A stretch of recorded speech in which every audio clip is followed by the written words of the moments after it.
Bom dia, meus amados irmãos, que a graça, que a paz do Senhor, nosso Deus e Pai, que o amor do nosso Senhor e Salvador Jesus Cristo habite abundante em nossos corações, nos fazendo prosperar cada vez mais, prosperar em espírito e em verdade. Meus amados, hoje, domingo, estamos iniciando uma nova semana, uma nova lição. A lição desta semana, que é a lição 26, a última lição desta primeira parte aqui do livro de Isaías, né? Tem como título O Espírito de Deus derramado. Claro que aqui estamos falando de uma profecia, já no livro de Isaías, mais de 600 anos antes de Cristo, apontando para o futuro, né? Apontando aí para o Pentecostes, etc.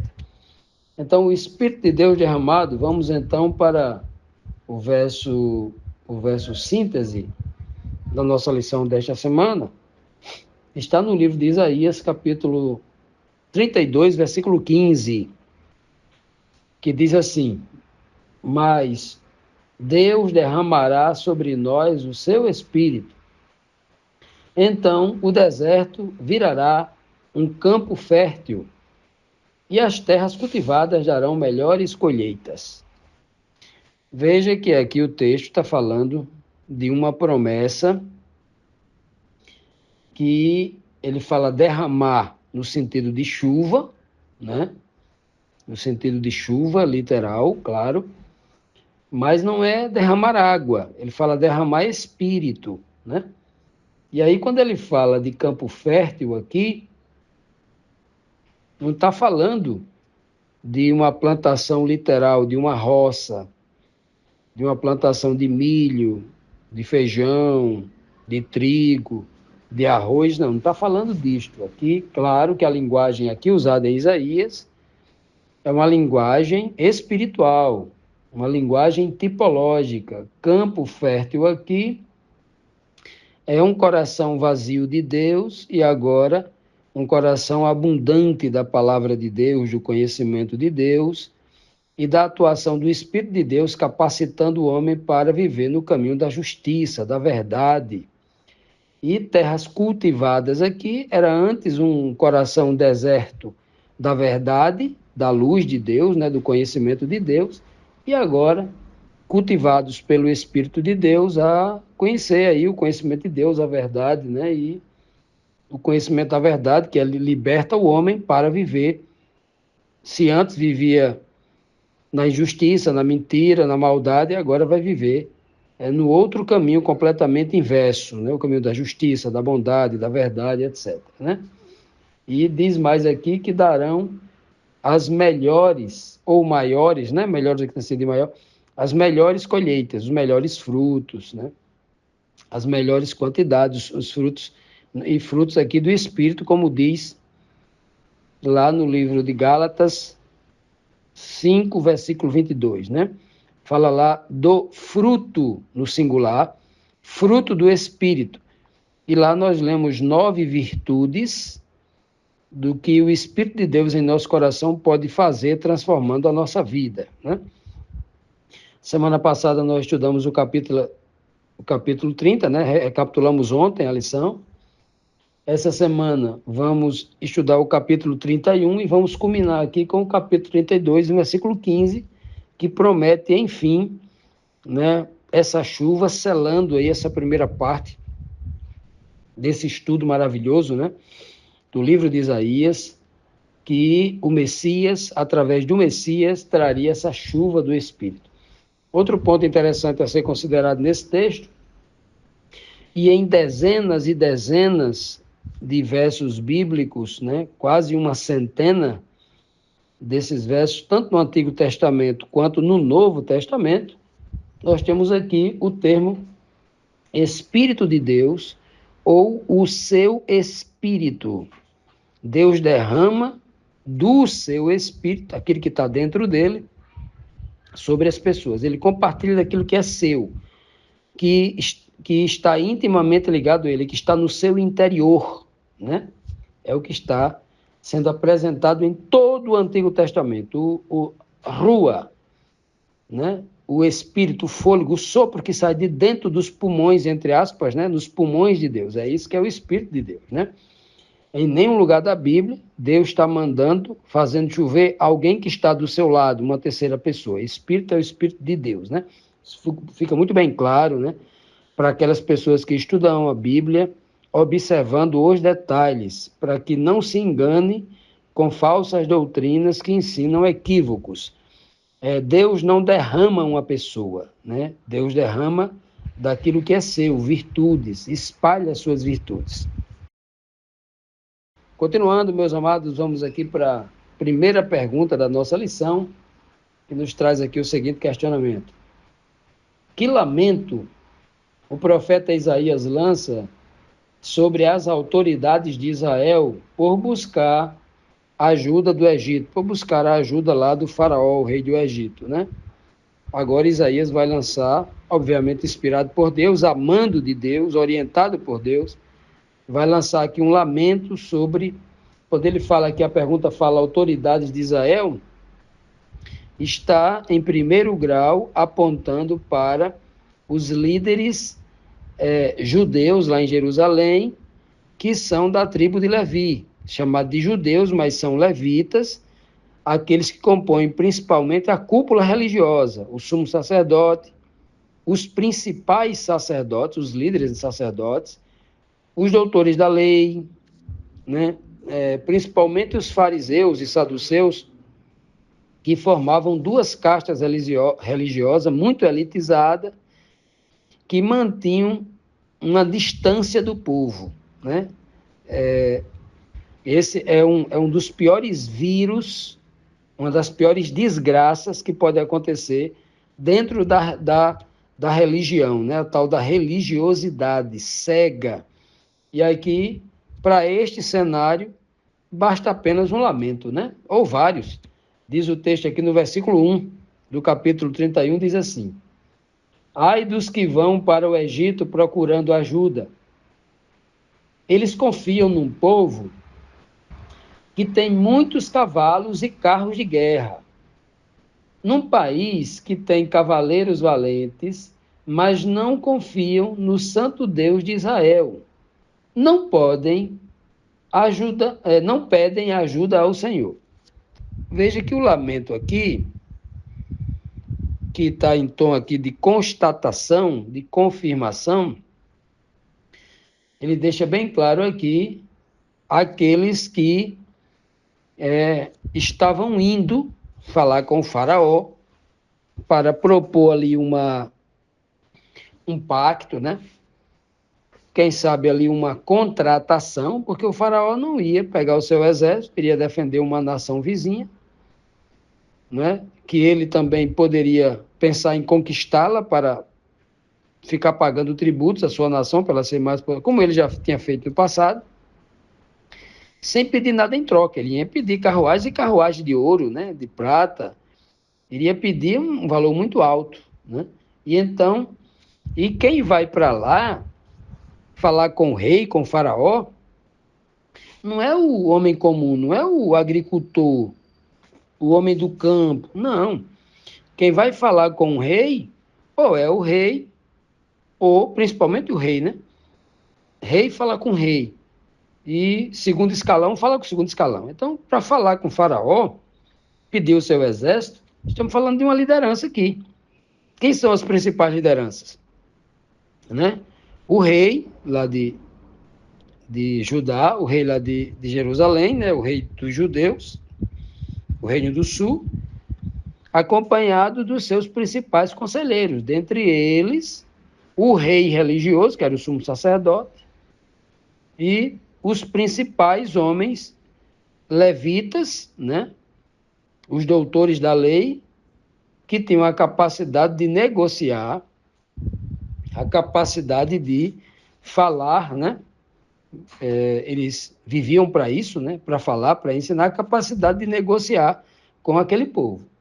Então, esse ai aqui, ai dos que vão, o texto aqui já está intrinsecamente ligado a um contexto que já foi bem caracterizado, as autoridades, né? No capítulo 30 vai deixar muito claro isso, é as autoridades. O homem comum não tem acesso ao rei do Egito, né? Somente de outra nação. Morreria antes de chegar próximo ao seu trono, né? Ao seu salão de atendimento. Aqui diz bem claro aqui, ó.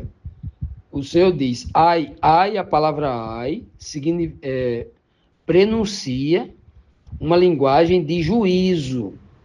Aqui significa que Deus tem um juízo contra essas pessoas. As pessoas vão se lamentar. Na língua portuguesa, ai, geralmente pode significar dor.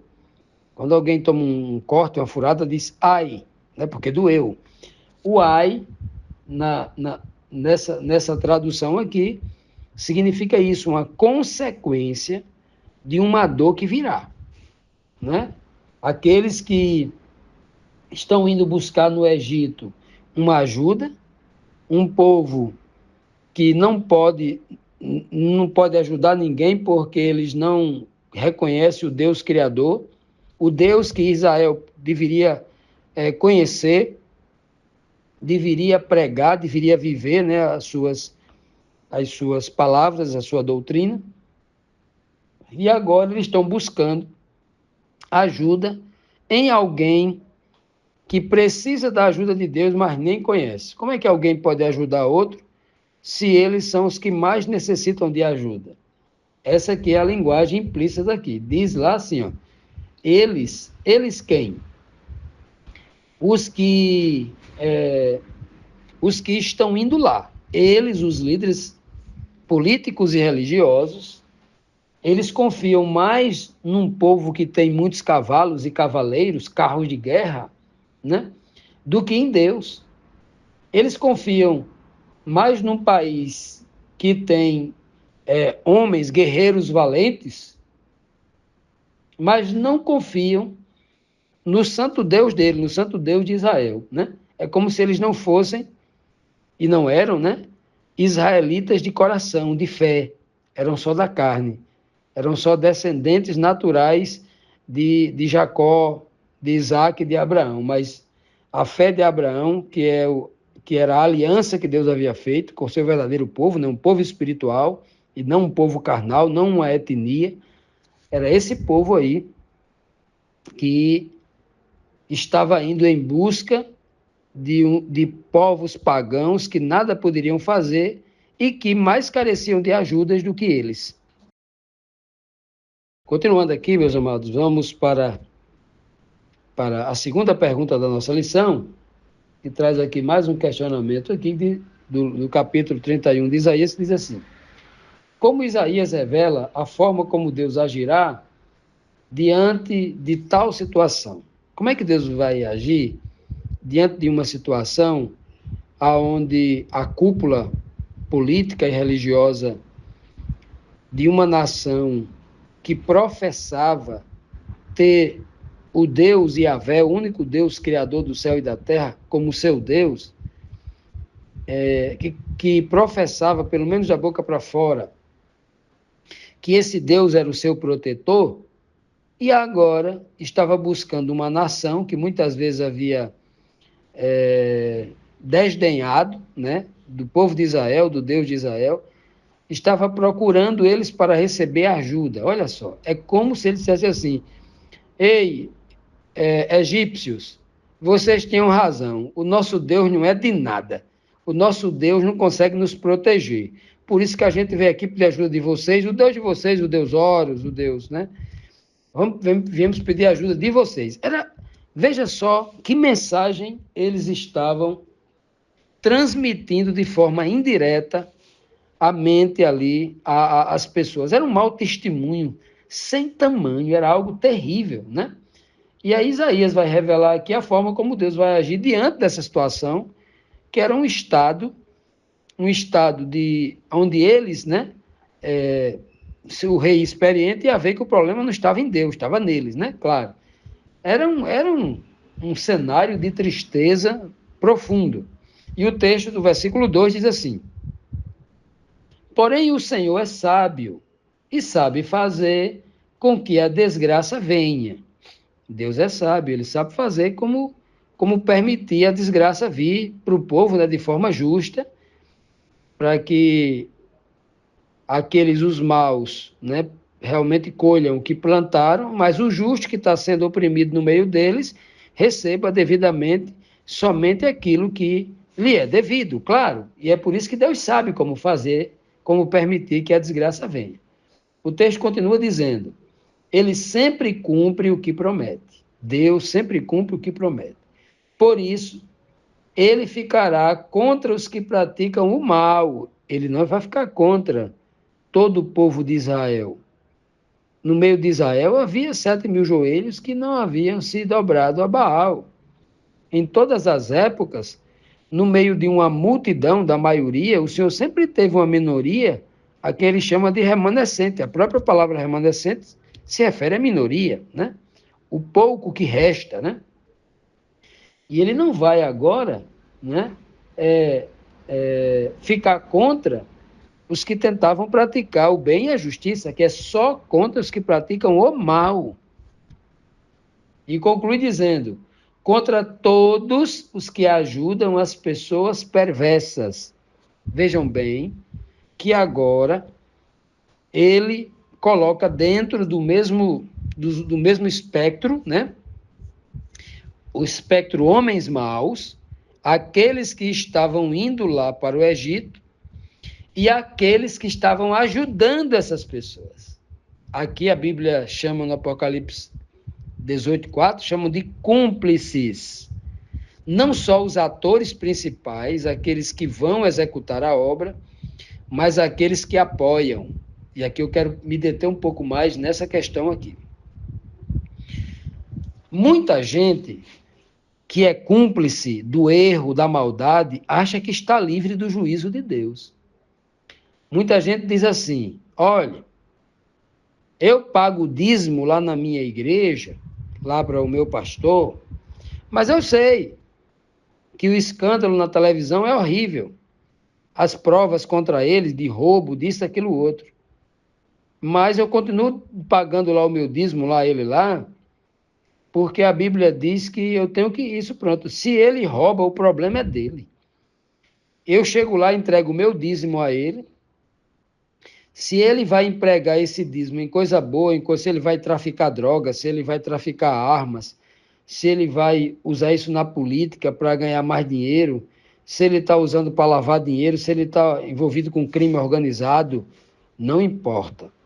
Eu estou sendo fiel e a Bíblia diz: mentira, você também é um infiel, porque você sabe que ele está fazendo coisa errada e você está patrocinando. Uma segunda questão que envolve aqui no nosso país muito o aspecto político, também o aspecto político, né? É o crente que diz assim: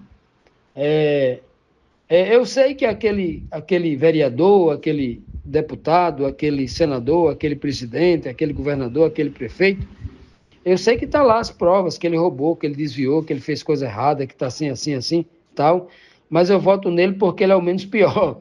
Eu vou votar nele, assim, assim, vou fazer, ainda vou pedir voto para ele. A pessoa está sendo cúmplice. Sendo cúmplice. E o cúmplice, aqueles que ajudam com dinheiro, ajuda, nesse caso, foi o exemplo que eu citei aqui, ajuda com o voto, né, e tal, ajuda. E eu não estou aqui falando aqui sobre campanha política, pelo amor de Deus, estou citando um exemplo apenas, não quero tratar aqui de política, né, não vamos tratar disso porque o assunto aqui é santo, e a nossa política a gente sabe que é podre, né, pois bem, citei só um exemplo. Então, deixar bem claro aqui que todo tipo de cumplicidade em relação a qualquer coisa errada, que você tenha a comprovação pela boca do próprio ímpio e que você sabe, que você suspeita e continua patrocinando com o seu apoio, com a sua fala, com o seu dinheiro, com a sua vida, com a sua presença, com qualquer coisa, com qualquer tipo de apoio, você é cúmplice do erro. E o texto é bem claro. Deus está contra todas essas pessoas que ajudam pessoas perversas. Ninguém pode ajudar. O povo de Deus, de verdade, não participa disso, né? Porque quando o Senhor permitir que venha a desgraça, como diz o texto aqui, a desgraça não virá apenas sobre os líderes, o rei, o sumo sacerdote, né? O presidente de uma nação, ou sobre o dono de uma igreja, né? O diretor-geral de uma igreja, o presidente, o fundador de uma igreja, que é o dono da igreja. Não. Vêm todos aqueles que apoiam qualquer sistema opressor, político ou religioso, que estão pregando mentira, que estão enganando os pobres, que estão explorando os pobres e que não estão dando nada em retorno ao pobre. Igrejas bilionárias, igrejas trilionárias, riquíssimas ao redor do mundo, que não faz nada pelos seus membros pobres, morando em favela, passando fome. Não é a igreja de Deus. Isso não tem nada a ver com Deus, porque a igreja dos apóstolos era aquela igreja que ajudava. Naquela igreja não havia necessitado. Aí nós vemos igreja construindo quase que estádio de futebol, né? Templos suntuosos, gastando milhões de dólares, e o membro dele, da igreja dele, lá do subúrbio, precisando de uma cesta básica que não tem. Que igreja é essa? Né? Então, é esse tipo de reflexão que o crente espiritual, honesto, com a sua própria consciência e com os fatos verídicos, que conhece o Deus verdadeiro, que sabe o que Deus está transmitindo, vai refletir para buscar realmente servir a Deus e saber o que Deus promete. E Deus promete juízo contra todos esses que não estão fazendo a sua vontade.